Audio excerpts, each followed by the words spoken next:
So you guys might not know this about me, but I actually spent a few years in my late teens and early 20s as a waitress at a sports bar. And in doing so, I gained a deep appreciation for two things: nachos and NFL football.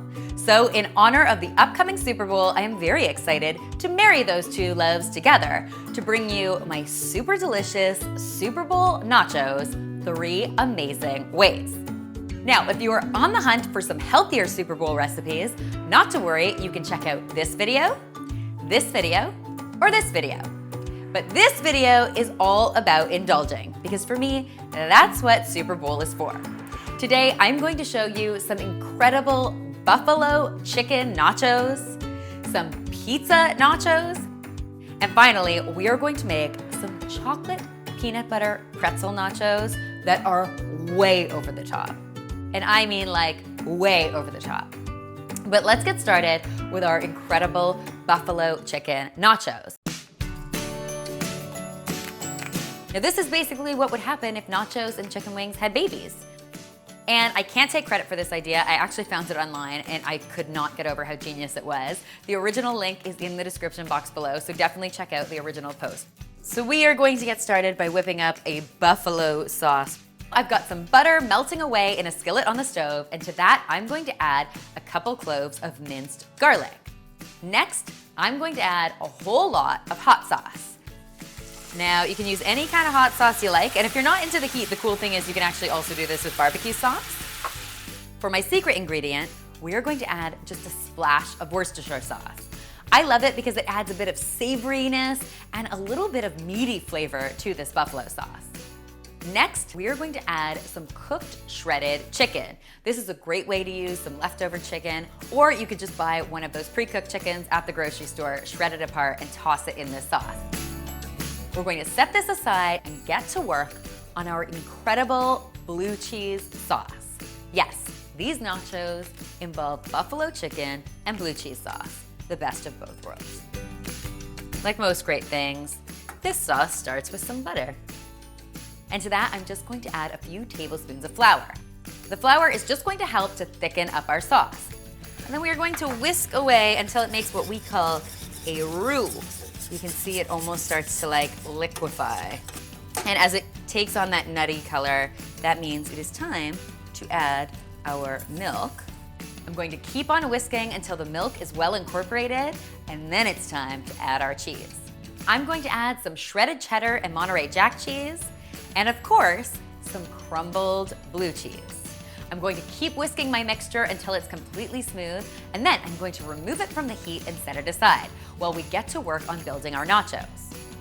For these yummy nachos, I'm actually using some blue corn tortilla chips, and it's simply because I think that they look best aesthetically with the buffalo chicken and this gorgeous cheese sauce.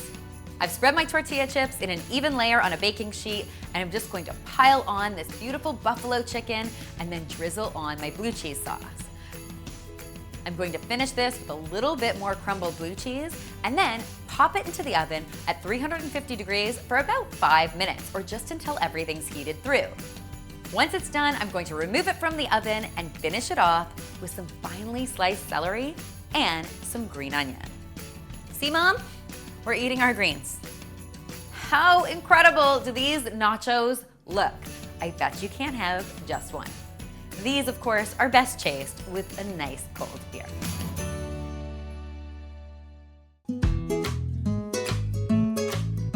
Next on today's menu, we've got some incredible pizza nachos. So we've made some chicken wing nachos, now we're gonna make some pizza nachos. And of course, these are made with all of your favorite classic pizza toppings. So I'm starting once again with some corn tortilla chips as our pizza crust, and we are going to top those tortillas with a little bit of pizza sauce.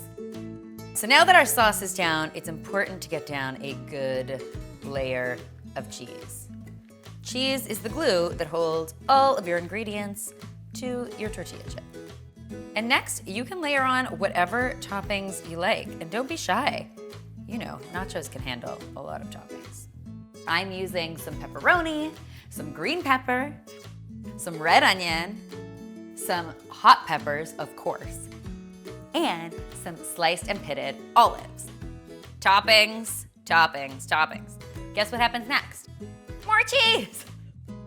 and then into the oven these go at 350 degrees until that cheese is nice and melted and the pepperoni is crispy and it's ooey and it's gooey and it's like pizza except it's nachos. And if you're a true pizza connoisseur, you will of course finish these nachos off with a little sprinkle of red chili flake and some garlic sauce for dipping. There you go, everyone. Pizza nachos. Oh yeah.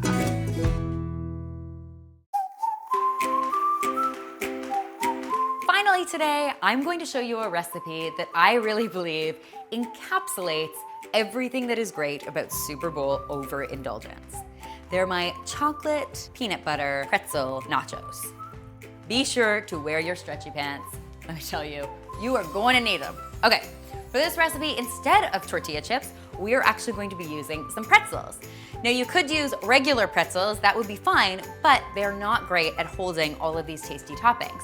But what I found at my grocery store are these great thin pretzels that have a lot more surface area for toppings to sit on. So I've just put a layer of these amazing pretzel thins out on a baking sheet, and I'm going to top them with some peanut butter chips, some mini peanut butter cups that I've given a rough chop to, and then I'm going to drizzle on some caramel sauce and some fudge sauce.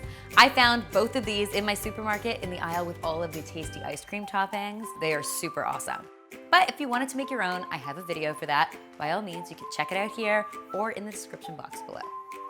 We're gonna finish off these amazing nachos with some salted peanuts for a little crunch, and then a little more fudge for good measure. And we're gonna put them in the oven at 350 degrees for only about 3 or 4 minutes or until those peanut butter cups start to melt.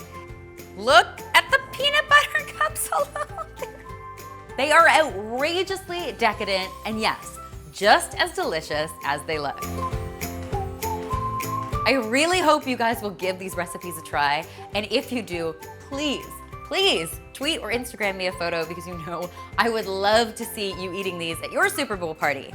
Also, I wanna know who you think is gonna take home this year's Super Bowl win. Is it gonna be the Panthers or the Broncos?